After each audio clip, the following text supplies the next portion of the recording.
Bonjour à tous, bienvenue dans cette nouvelle vidéo. Je suis hyper content de la faire puisque c'est la première de la chaîne et la première de l'année d'ailleurs, donc bonne année. Aujourd'hui, de quoi on va parler? Excellente question. Aujourd'hui, on va parler des films les plus attendus en 2022. Alors, il y a vraiment de tous les goûts, de tous les univers un peu partout. On a de l'aventure, de l'enquête, de l'humour, des films français, américains, etc. Et du super-héros, vraiment beaucoup de super-héros. Donc, on va pas plus tarder que ça et puis c'est parti. Le premier film dont je vais parler, c'est Monsieur Hoffman qui sort le 12 janvier au cinéma. Donc, il est peut-être et sûrement même déjà sorti au moment où cette vidéo va être sur YouTube. Ce film nous raconte l'histoire de François Mercier, joué par Gilles Lellouche, qui a pour but de fonder une famille avec sa femme Blanche. Il est également l'employé d'un joaillier qui s'appelle Monsieur Hoffman. Et la particularité de ce film, c'est qu'il se déroule en 1941, en plein milieu du coup de la Seconde Guerre mondiale. On est en France pendant l'occupation allemande et du coup, les deux hommes vont être menés à avoir un accord qui va être un élément déclencheur dans le film. De cet accord va découler de nombreuses conséquences que nous verrons au fil des mois avec différents bouleversements. Ça va chambouler vraiment le destin de nos trois personnages qui sont François Mercier et sa femme et du coup Monsieur Hoffman. Il faut savoir que cette année j'attends 3-4 films mais vraiment avec beaucoup d'envie et l'un d'eux c'est Uncharted. Ce film raconte l'histoire de Nathan Drake et son pote Sully qui vont partir pour leur première chasse au trésor à la recherche du plus grand trésor du monde. Rien que ça. Pendant cette chasse au trésor, du coup, ils vont suivre les indices, les amenant peut-être au frère de Nathan qui est disparu il y a bien longtemps. Qu'est-ce qui pourrait manquer à ce film? Un acteur qui crève l'écran actuellement au cinéma, qui est en train de, malgré son jeune âge, tout défoncer, qui a fait un film qui a dépassé 1 milliard en fin d'année 2021. Tom Holland, tu vois. Ouais, Tom Holland, il serait bien. Oh, bah, il a le rôle principal. Parfait. Il n'y a aucune raison de ne pas aller voir ce film. Franchement, il a l'air vraiment cool. Donc, 16 février 2022 dans les salles. Donc, allez-y. On va passer maintenant à la partie super-héros, puisque des super-héros, il y en a vraiment beaucoup cette année, que ce soit chez DC ou chez Marvel. On va commencer par Marvel. Alors, j'ai vu 5 films qui allaient sortir. Le premier, dans le chronologique, c'est Morbius. Donc, Morbius, c'est l'histoire d'un docteur, le docteur Morbius, qui est infecté par une maladie du sang très rare. Donc, son but dans la vie, c'est vraiment de soigner toutes les personnes infectées par cette même maladie. Il va se lancer dans un pari très osé qui va se révéler payant au début, mais on va voir par la suite qu'il aura des conséquences beaucoup plus grave que la maladie qu'il avait déjà. Morbius il sort le 30 mars. Alors j'ai pas réussi trop à cerner le truc quand j'ai vu la bande-annonce honnêtement. Il y a Jared Leto dedans. Voilà. Ensuite on va continuer avec la suite directe de Spider-Man No Way Home. La pépite de cette fin d'année 2021, Doctor Strange 2, Multiverse of Madness. Il sort le 4 mai au cinéma et j'aimerais bien, je suis assez curieux de savoir l'importance qu'il va prendre maintenant après Avengers, Spider-Man et tout. L'importance que Doctor Strange va prendre chez Marvel et chez les Avengers quoi. Ensuite, on continue avec Thor 4. Le 13 juillet, avec le retour de Nathalie Portman dans le rôle de Jane Foster.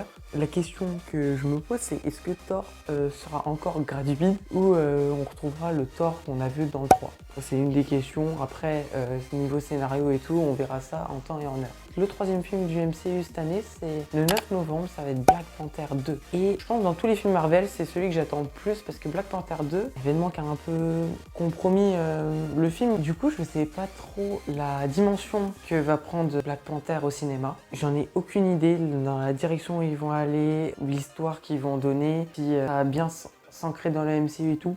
Aucune idée. Donc on verra ça en temps et en heure. Donc n'oubliez pas, 9 novembre, cinéma, Black Panther, c'est parti. Et le dernier film Marvel qui sort, ça va être Spider-Man Across the Spider-Verse. Donc ça va être la suite logique de Spider-Man Into the Verse du coup, toujours avec Miles Morales en perso principal. Le premier a bien cartonné, a fait plaisir aux gens, donc franchement, hâte de voir le deuxième.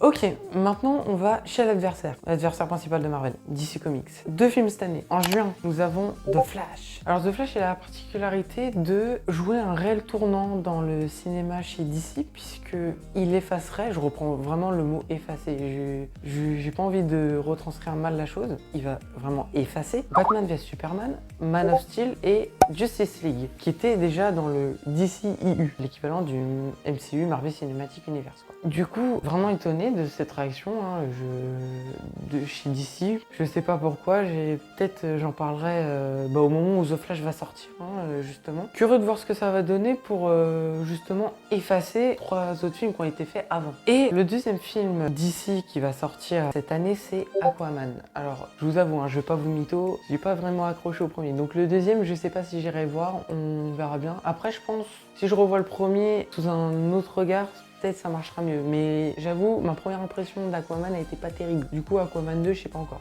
On verra bien. Et si tu veux savoir si je vais aller au cinéma voir Aquaman 2 ou pas, t'as qu'à t'abonner et mettre la cloche.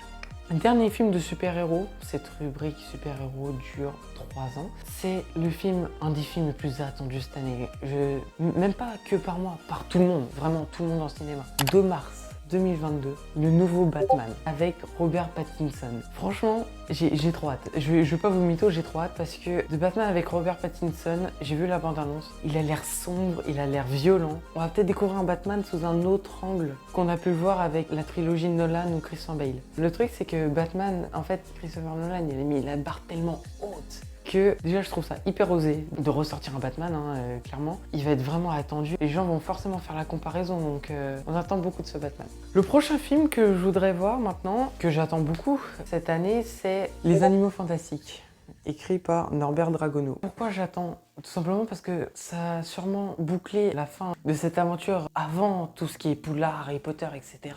On va avoir des réponses notamment sur mais qui est croyance au final? Est-ce que c'est un Dumbledore ou est-ce que c'est un mytho de Grindelwald? Je pense pour la deuxième solution, honnêtement. Il y a un truc qui m'a fait le tilt un petit peu, c'est la bande-annonce. Parce que dans la bande-annonce, on voit Dumbledore comme ceci.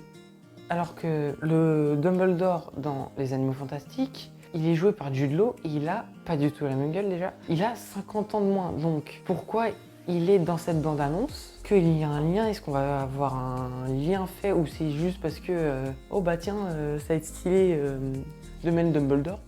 C'est vraiment une question qui est venue grâce à la bande-annonce et du coup, j'espère qu'ils vont y répondre, tout simplement, ou j'espère juste que c'est pas une image qu'ils ont pop comme ça, quoi, parce que ça serait un peu pété, on va pas se le cacher. Bon, on approche de la fin, et avant de parler du film que vraiment j'attends le plus en 2022, bon là, j'ai l'impression de dire ça depuis le début de la vidéo, mais là, c'est vraiment celui-là que j'attends le plus en 2022. On va passer à Disney. T'as cru que j'allais oublier, quoi? Pas du tout. Donc, on a 2 Disney, donc un Pixar et un Disney. On a le 11 mars, Alerte Rouge, qui est le Pixar en question, et le 23 novembre, le Disney Strange World. Les Disney, je sais pas du tout à l'avance de quoi ça va parler. On verra sur le moment venu. Et voilà, ça y est, on est au moment où je vais révéler le film que j'attends le plus cette année. J'espère qu'il va sortir cette année, sinon je vais péter un câble. Déjà, pourquoi je vais péter un câble? Parce que il sort le 14 décembre 2022. Là, on est le 7 janvier 2022, donc il faut attendre encore 11 mois et 1 semaine. C'est pas possible. Sachant que ça fait déjà 13 ans qu'on attend une suite à ce film qui était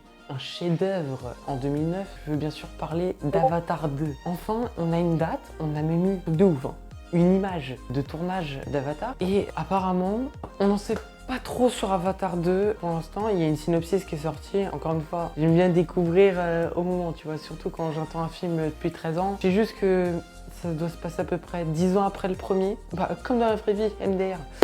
Et je veux juste adresser un petit message à James Cameron qui va regarder cette vidéo. J'espère juste qu'on n'a pas attendu 13 piges pour un truc pété. J'espère que le scénario, que le film est juste parfait. Pour qu'on ait attendu 13 ans, il a juste intérêt à être parfait. Petit coup de pression, pas du tout charismatique, qui ne fait pas du tout peur, mais il est là.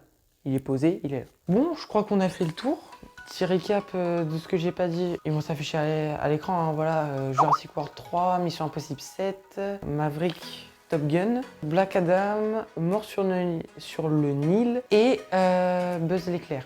Donc c'est 6 films qui aussi m'intéressent, mais j'ai pas encore décidé si j'allais aller les voir ou pas. Mais en tout cas, ils méritent d'être dans les films qu'il faut inciter à aller voir en 2022. Voilà, c'est la fin de cette vidéo, j'espère qu'elle vous a plu. Si c'est le cas, faire comme un bon youtubeur, tu mets le pouce, tu t'abonnes et tu mets la cloche parce que ça fait plaisir. Et puis pour être au courant des prochaines vidéos. Je pense qu'on se retrouve bientôt. Qui veut faire cette vidéo, juste à la prochaine quoi. Allez, salut!